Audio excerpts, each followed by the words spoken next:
Well, everyone, we are in the midst of the book of Revelation in our messages on Sunday morning, and I know some of you are super into it and just thinking about details of Revelation all the time, and some of you are experiencing what I would call Revelation fatigue.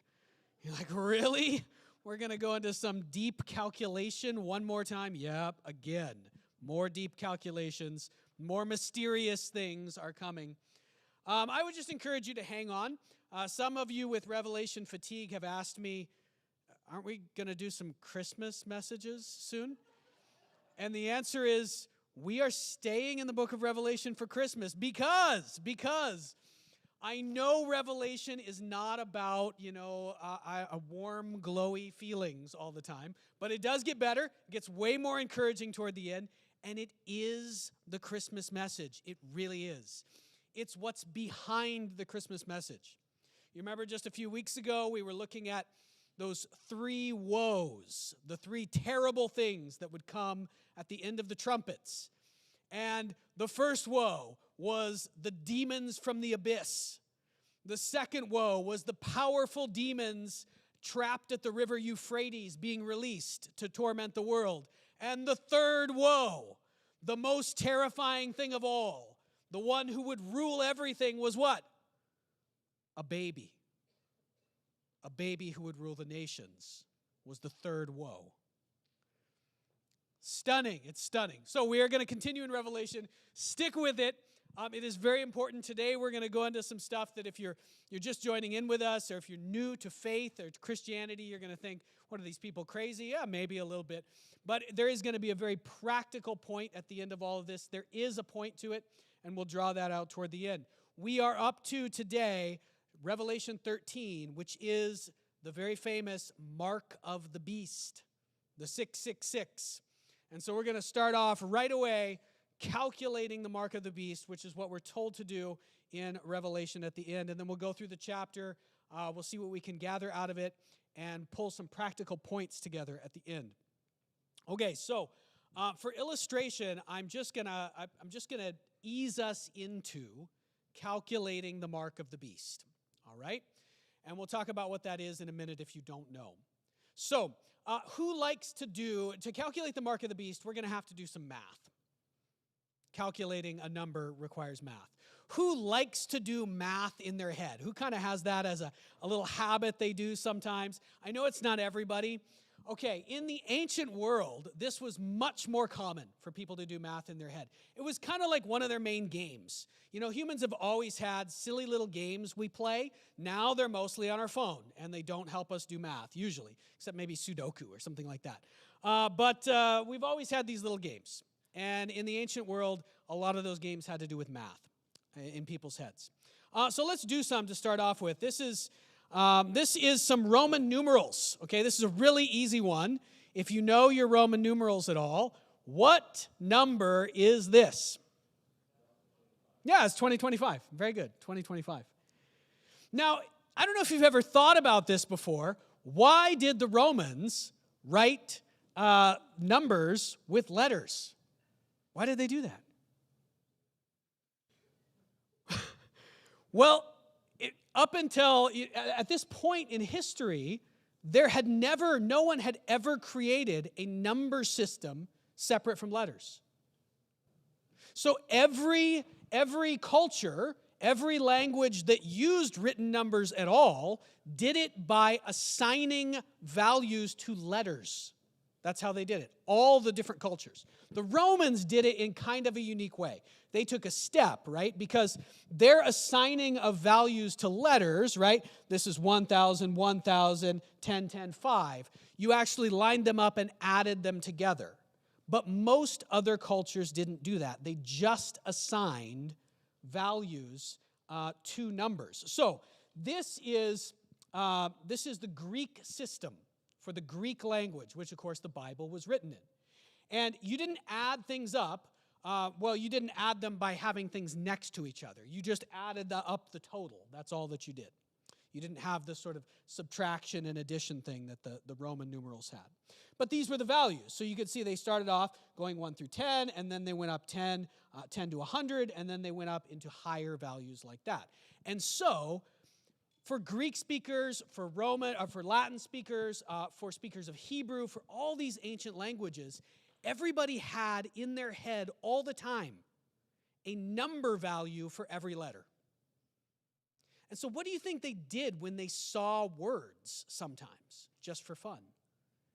They figured out, just in their heads, because it's what they were used to, they figured out, okay, well, what number value is that word? It was a little game people played pretty often. Let me give you an example. People then used it as a kind of secret code.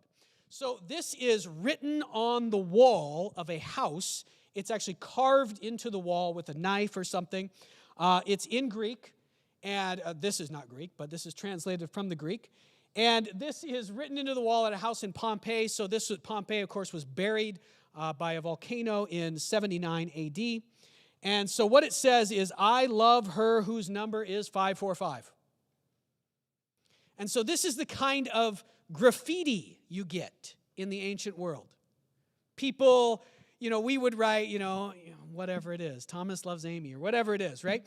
And, sorry, I'm tempted to say more names, but anyway. So I love her whose number is 545. So this would be kind of a secret code. And in this case, people have tried to crack this code. This one's actually pretty hard. Her name might be Panerete, which means all virtuous.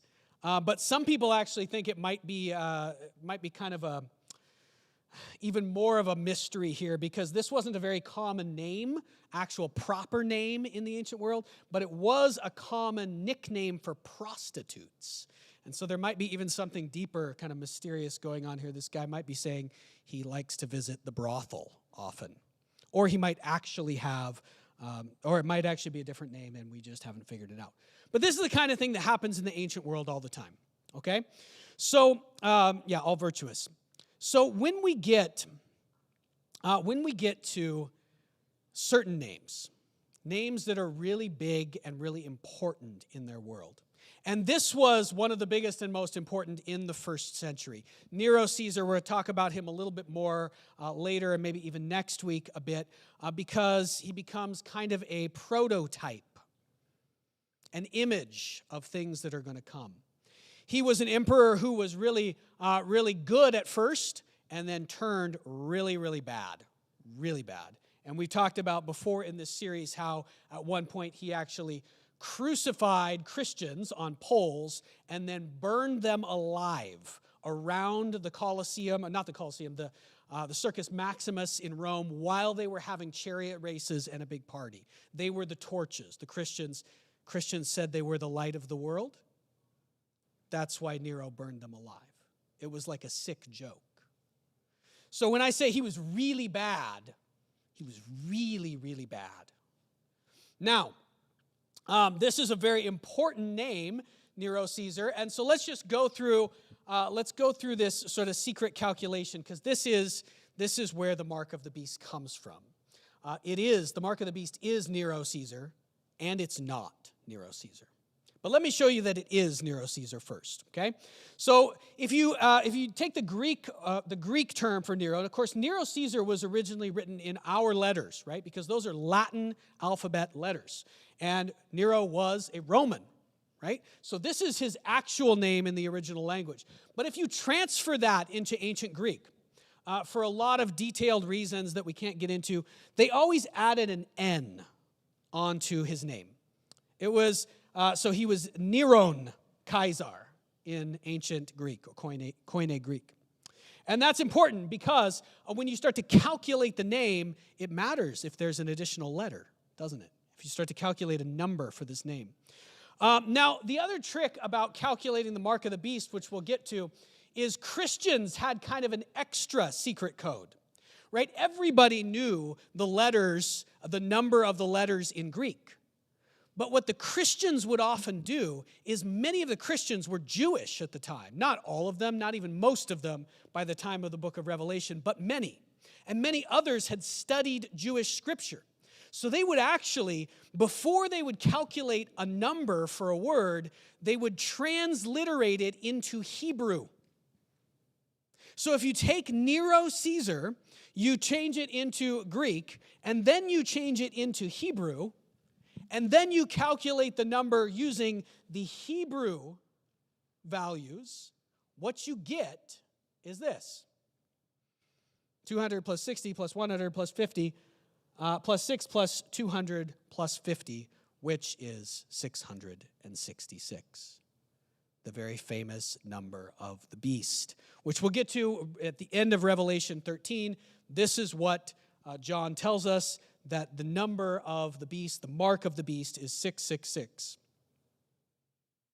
So you can see, now, of course, you might say, well, couldn't other words also, other names also add to 666? How do we know for sure that they meant Nero Caesar was 666? Well, here's how. There's another way to calculate Nero Caesar. And that is by skipping the step into Greek. Okay? So check this out. If you take Nero Caesar and you stay in Latin, now you remember, we're getting kind of detailed here, but part of the Roman Empire spoke Greek and part of the Roman Empire spoke Latin.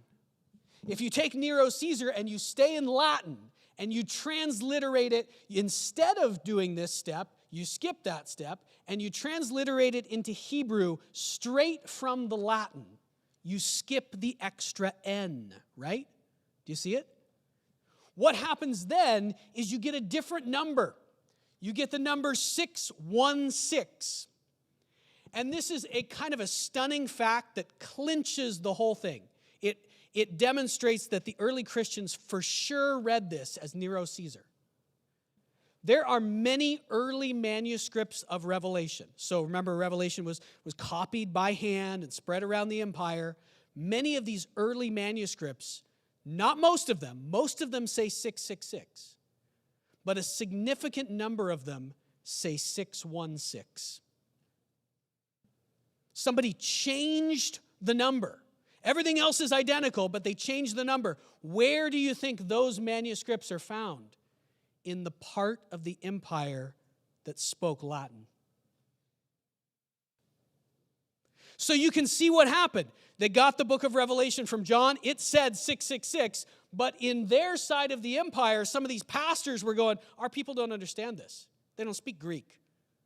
We transliterate directly into Hebrew. They just changed one number so people would understand in their churches what the number meant. They were all actually supposed to calculate it. Hopefully you followed that. It demonstrates really conclusively that the early church thought this was Nero Caesar. Okay, let's dive in now, and we'll see what we can get out of that, because as I said at the beginning, it is Nero Caesar, and it's not Nero Caesar. Even as John was writing this book, Nero Caesar was no longer alive, and this vision is predicting something that's going to come in the future. How could it be Nero? Oh, okay. Craziness. All right, remember a few things about this series, where we're at. Revelation reveals the reality behind the world. We've talked about that quite a lot. What we're seeing more and more now is evil is real, right? We're in this section of Revelation now where the demonic forces are being brought out. They're being allowed to come out, released by the Lord in order to destroy them finally and forever. So evil is real, but God reigns and Jesus is Lord, right? The most important thing is not all the details of Revelation. The most important thing is that you give your life to Jesus as Lord and Savior, because he is the one who can save us from all of this garbage. So today's message entitled Monsters and Marks, and I am going to talk about, let's remember where we are here. This is the outline of Revelation. We had the letters at the beginning, and now we've come through all the throne room scene. We can't get into what all that is, but John is in heaven. He's seeing this thing like the temple, but it's in the heavens. The 7 trumpets, we've gone through all of them. The last one, the trumpets were a declaration of war. And now we're in this section here where evil is attacking the church. And what we're actually in is the Great Tribulation period, this final period at the end, this period that has repeated throughout history in some ways, but is going to come in some final way at the end. I'm going to skip through a lot of this. We'll come back to the meaning of all the seals and bowls on future weeks again. But this is the image we had last week. This was the dragon. The dragon had appeared in the sky in Revelation 12. Pastor Dale did a great job. The woman had appeared in the sky as well, this woman who's pregnant. She gives birth to the Messiah. The woman in this case is not Mary. This woman represents the nation of Israel, or God's people somehow, giving birth to the Messiah. The dragon is Satan. And so now not only do we have all the demonic forces that have been released in chapters 9, 10, and 11, but now we have Satan himself enters the picture, enters the scene. The ultimate enemy, the ultimate evil. And Satan tries to kill the baby, fails, and then tries to kill the woman, but the woman is brought to safety. She's pulled off into the wilderness. How long is she brought to a place of safety? You guys don't remember? 1,260 days, 3.5 years. There's all these 3.5-year pieces we talked about the last couple of weeks as well. And so Revelation 13 starts out right after that. So Satan has been, there was this war in heaven after Satan tried to kill the baby, the Messiah. And you had Michael and the archangels, Gabriel, fighting against Satan. And Satan is thrown to the earth. And he's already drugged down all the demons with him, a third of the stars in the sky. And so Satan is now on the earth and he's raging. He's raging because he's been somehow defeated by this baby. And so as Revelation chapter 13 opens, this chapter is a huge part of Satan's revenge, what Satan's going to do to destroy the good creation of God, to destroy God's people. And what he does in chapter 13 is he calls forth two monsters. One is from the ocean, from the depths, and one is from the earth. And I'm going to call them monsters. They are often called beasts in your translations. But really what this is getting at is the idea that we would call today, we would call this a monster. And talking about monsters, we'll read the text in a moment, but I just want you to understand what the idea behind these monsters is. Okay? What exactly is a monster? A monster is always made out of something. Like we're going to see something that's good, that's a creature, a creation of God. We're going to see in this text that this monster looks like lots of different animals, right? Looks like a leopard and has the feet of a bear and has the mouth of a lion, and it has heads but too many heads. It has 7 heads. And it has horns, but too many horns, 10 horns. And so the idea of a monster, not even just in the Bible, but in just generally in all human cultures, I think. The idea of a monster is something that was good, but it goes too far. It breaks all of its boundaries, right? It mixes things that shouldn't be mixed, or it tries to become too big, more scary, more powerful than it should be in real life. And when it does that, it becomes a monster. It becomes something evil somehow. This is an image of what actually happens to people and apparently spiritual beings, right? Satan tries to become God. He tries to take God's place, and that's how he becomes evil. Human beings tried to take the knowledge of good and evil in the Garden of Eden before we were ready for it. We tried to take something that God hadn't given us yet. That's how we fell. So the idea of a monster is that something good becomes too big. It becomes too much, and therefore becomes evil, becomes a monster. Another way to think of this is a good gift. A monster is a good gift that becomes too important. It's made too important, and it becomes an idol. Right? We talked about money earlier. Money, do you like money? It's a trick question, right? Of course you do. You need money. Money is a good thing in your life for the most part. If it becomes too big, if it becomes the only thing in your life, it's an idol. That's true of anything that is good if it becomes too big. So that's important to keep in mind as we look at these beasts and think about what they mean. Here's how Revelation 13 opens. The dragon stood on the shore of the sea, and I saw a beast coming out of the sea. This is John, of course, seeing it. It had 10 horns and 7 heads, with 10 crowns on its horn, and on each head a blasphemous name. The beast I saw resembled a leopard, but it had feet like those of a bear, and a mouth like that of a lion. And the dragon gave the beast his power, and his throne, and great authority. One of the heads of the beast seemed to have a fatal wound, but the fatal wound had been healed. The whole world was filled with wonder and followed the beast. So you notice, to the world, how does the beast look? Not demonic, not like something bad. The beast doesn't look evil to the world. It looks like something that's going to help everybody. It's going to be a great thing for the world. Now, there is so much packed into Revelation 13, guys.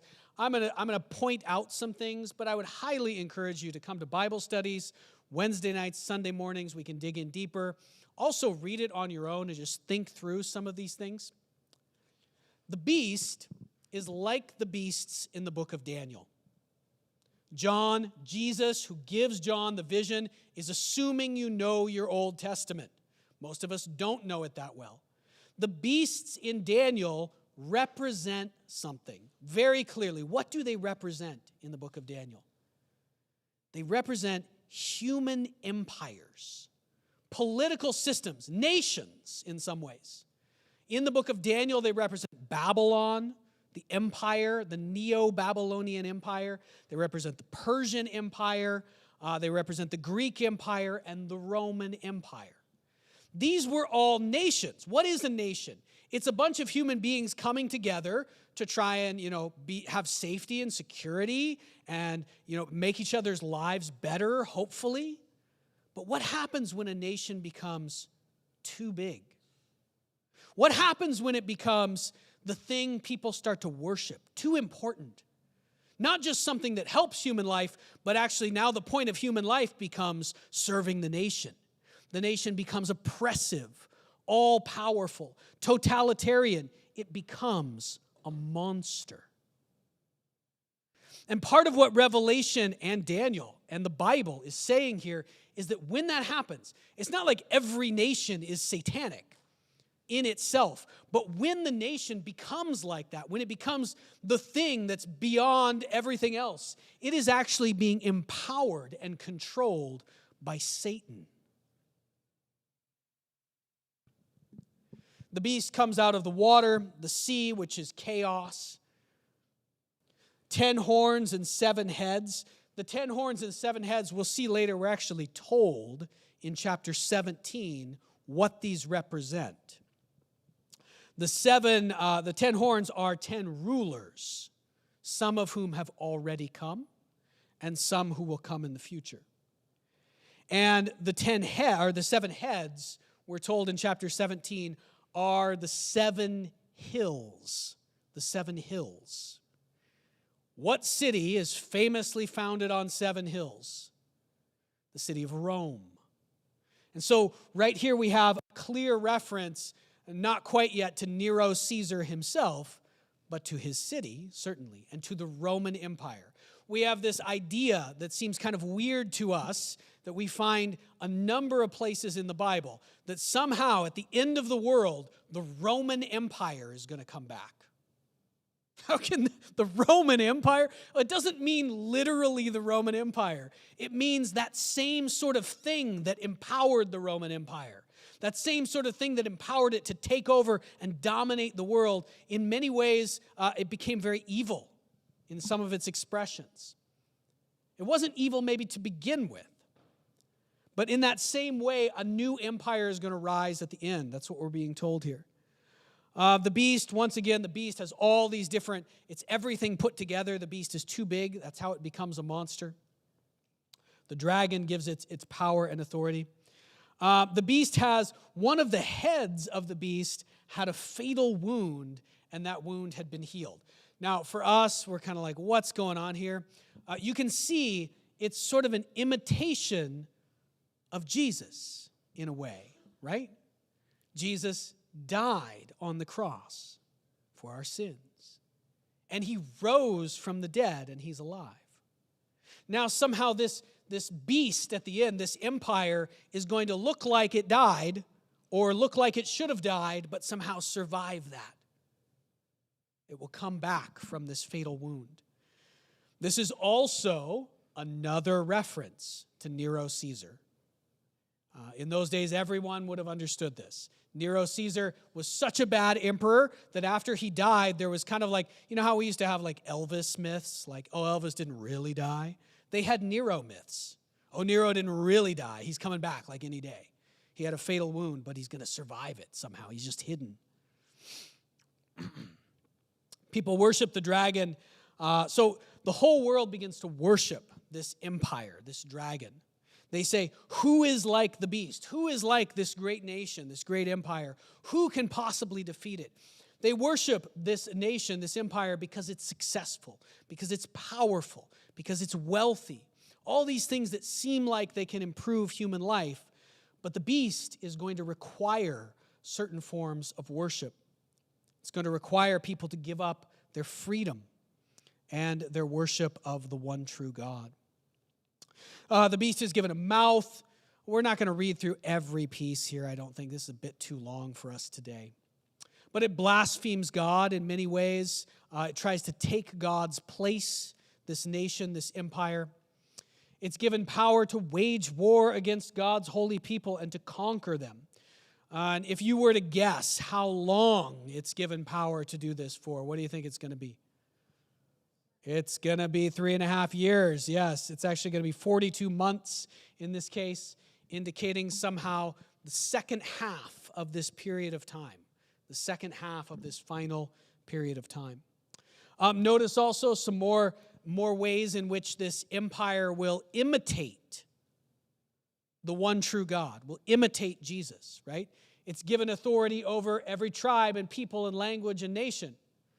This is where we get the idea that the Bible is predicting a one-world empire somehow in the end.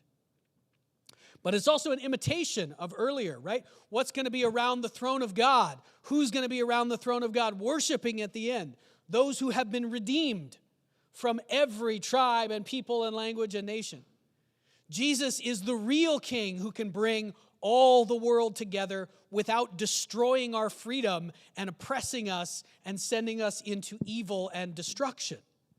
This empire tries to do it, but it will only result in devastation and suffering. The inhabitants of the earth will all worship the beast, all whose names have not been written in the Lamb's book of life. So everyone who is not a believer. So this is where we start to get to some of what will be the application of this.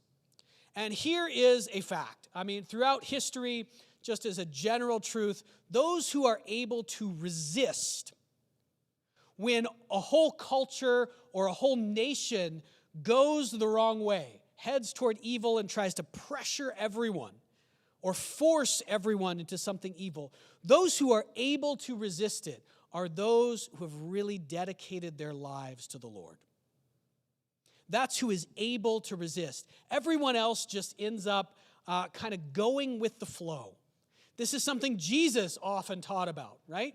Wide is the road and broad is the path that leads to destruction. If you just go with the flow of culture and life, you're going to end up destroying, you're going to end up in destruction and death. But narrow is the way that leads to life, and only a few find it. It's only those who seek him, who follow him intently, who are going to be prepared in the moment of testing. Those moments will come in our lives in some ways.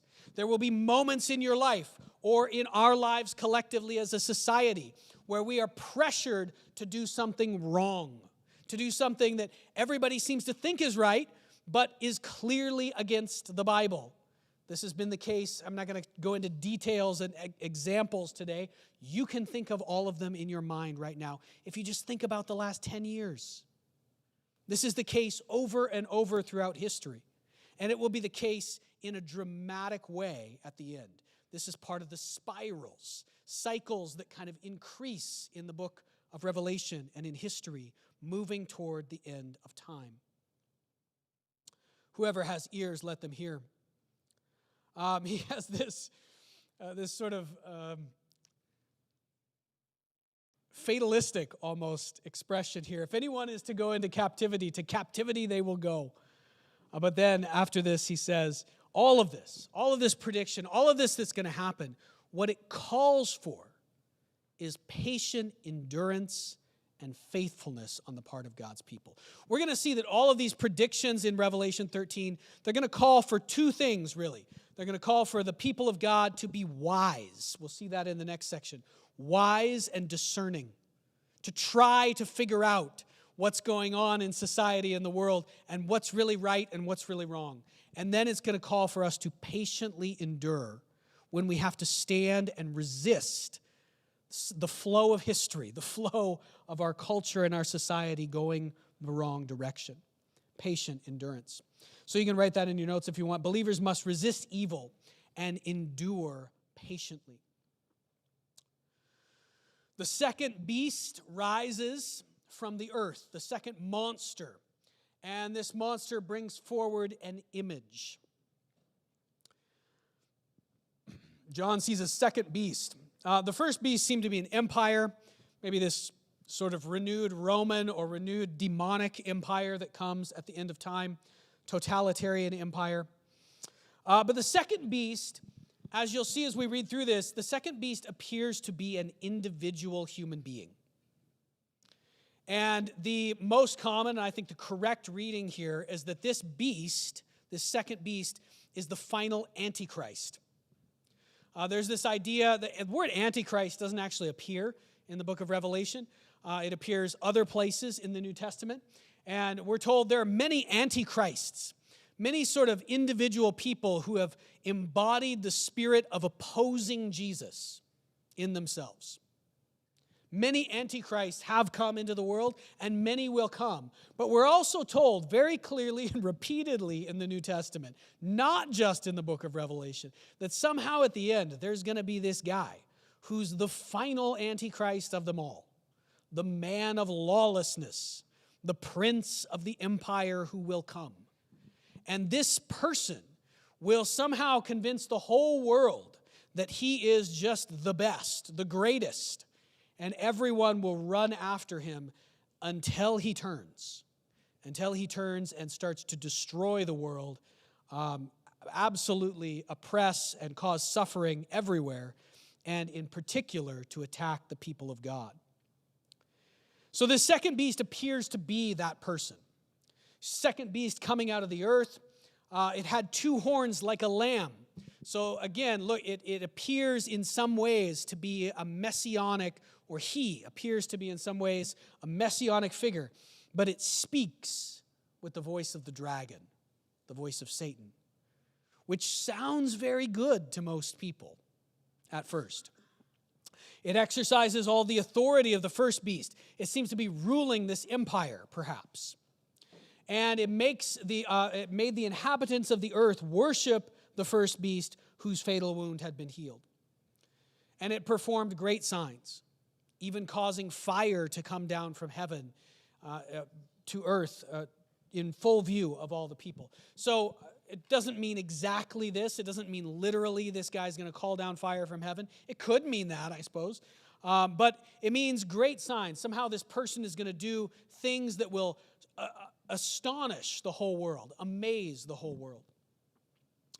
And because of these signs, the beast is given power to perform on behalf of the first beast. It deceives all the inhabitants of the world in order to set up an image. It orders them to set up an image to honor the first beast whose wound was healed and yet lived. The one wounded by a sword and yet lived. Again, all of these references, clearly references to Nero Caesar. And yet none of them can actually be about Nero. He sort of committed suicide by having one of his servants hold a sword, and he ran onto the sword at the end because everyone around him was trying to kill him. So this is clearly a reference to Nero, once again. And yet it can't actually be about Nero, because at this point this is being written, Nero is of course dead. The second beast was given power to give breath to the image of the first beast, so the image could speak and cause all who refused to worship the image to be killed. I mean, if you want to go like super, it's not really conspiracy theory, but try to pin Revelation to particular things. A lot of people, in every age, this has happened, right? We've talked about this before. In every age, people identify things in their own time as fulfillments of the book of Revelation. And today, lots of people are talking about, could AI, right? Could AI be a fulfillment of Revelation? If anything in Revelation refers to AI, it would have to be this, right? This is my little pet theory. Right? Here's an image that everybody's going to worship, and somehow it's going to speak. And yet, really, anything in any age could be this. You could have said the same thing about TV, about radio. The image of the beast, early Christians identified it in their own time. So none of these things are bad in themselves. So don't hear me saying AI is the mark of the beast, and if you use AI, you're going to hell or something like that. None of these things are bad in themselves, but these things have this tendency to become monsters. And how many of you would agree with me that AI could have a tendency to become a monster in our society? That is just an obvious reality, even though it's very useful for lots of things. I use it actually pretty regularly. So I don't actually think it's the mark of the beast just to use AI or something like that. But this is the kind of thing people have been engaged in throughout history, trying to figure out what Revelation means. Really, all of these things are, as we've said many times, spirals that increase. And we've got to be careful as believers and use wisdom to identify where the line is. Where and when did we move in any particular time or in any particular item or area of life that we're talking about? When do we move from using something for a good purpose, from just building a nation so we can help each other, to worshiping that thing and it becoming a monster that oppresses people? Because that line is hard to tell where it is sometimes. But that is our job as the people of God. Part of our job is to identify that and resist turning these things into idols.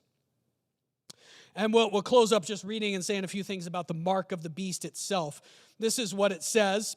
This is a point you can write down first. Believers must have wisdom to distinguish good from evil. I've already said that once, but this is what we gather out of this last part of Revelation 13 and what we're actually told. It calls for wisdom. This final beast, this Antichrist, it forces all people, great and small, rich and poor, free and slave, to receive a mark on their right hands or on their foreheads, so that they could not buy or sell unless they had the mark, which is the name of the beast or the number of its name. This calls for wisdom, John says. And then he says this, let the person, so this is actually a command in the Greek text. The person who's smart should calculate the number of the beast. And I'll give you a clue, John says, the number of the beast is the number of a man, and the number is 666. So 100% for sure. When the early church read this, multiple people, lots of people in every church, I'm sure some people read it and didn't know what it meant at first, but all the leaders in every church read this and went, it's Nero. The number of the beast, the mark of the beast is Nero Caesar. And at the same time, as I've said a couple of times, Nero is already dead at this point. So what is being said in Revelation 13? What are we supposed to take from this? We're supposed to take from this something about not being deceived by leaders who look really good, but don't follow after God. Nero becomes, for the early church and for this vision, a kind of symbol of what's going to come over and over throughout history. In the first part of Nero's reign, Nero was really young when he began reigning as emperor in Rome. He was good looking. He was really popular. And he actually became, for a while, the most popular emperor in the history of Rome. Everybody loved him. He had these two tutors because he was only 16 years old when he started reigning as emperor in Rome. And he had these tutors, these teachers, who helped him make really good decisions in the first half of his reign. And so everybody loved him. And then in the middle of his reign, and you're going to notice a pattern here that's similar to what Revelation's been saying over and over. Right in the middle of his reign, he started to go crazy. He murdered his mother. That's the first sign that made everybody go, what?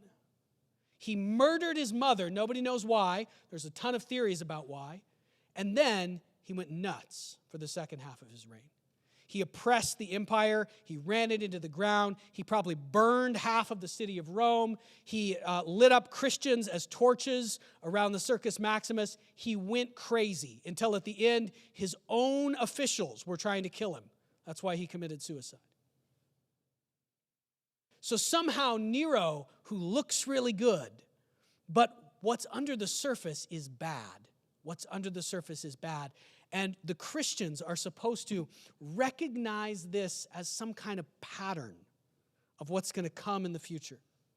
Of leaders looking like they're really good, but not following the Lord. And somehow, if we give them too much power, they're going to go the wrong way. They're going to oppress everyone and turn evil. And Christians are supposed to identify this moving forward through history. And somehow at the end, at the very end, it's going to come in a bigger way than it has ever come before. A worldwide way. We'll have to continue some of this on future Sundays, but I'll wrap up just by pointing toward what's going to come in the next chapter. Because some of this is very hard. How do I know if any particular thing in my life, I'm trying to be wise and I'm trying to resist evil in the world, I'm trying to figure out what I should do and follow the Lord? How do I know? How do I know if this new thing that comes is the mark of the beast or not? How do I know if I should do this thing or and participate with everybody else, or if I should resist no matter what? And that's very challenging, right? Is this, are credit cards the mark of the beast because now they can control my money? Is my phone the mark of the beast because now they can track me? Is COVID vaccine the mark of the beast because it's been put inside of me and forced by government order? Is AI the mark? I mean, we could spend a lot of time doing this. The truth is none of these things is the mark. The early Christians, when they resisted these things, they were things the empire was calling them to do that were clear acts of worshiping another god.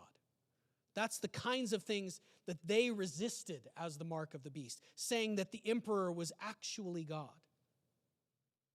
But when these things get out of control in our lives, in our society, there will come a time when Christians have to resist. And this calls for wisdom and discernment. It's not easy to figure out. But in the next chapter, we're given the key to figuring it out. We're giving the key to how we can prepare. Because what it says right at the beginning of chapter 14 is that there was a whole group of people who did not take on the mark of the beast. It says there were 144,000 who did not take on the mark. Why 144,000? 12 times 12. It's all of God's people. That's who doesn't take on the mark. And why did they not take on the mark? Because they already had a mark. They were already marked on their foreheads with the name of the Son of God. What does it mean? The mark on the forehead is like a term of slavery, or you're a servant, you're a follower. If we are true followers of God, that's what's at the core of our lives. That's who we're running after. We will be able, with discernment, it won't be like, oops, I got it wrong and I accidentally took the mark of the beast. You have to run after God, and if you are following him as the main thing in your life, you will be able to resist in the time of testing.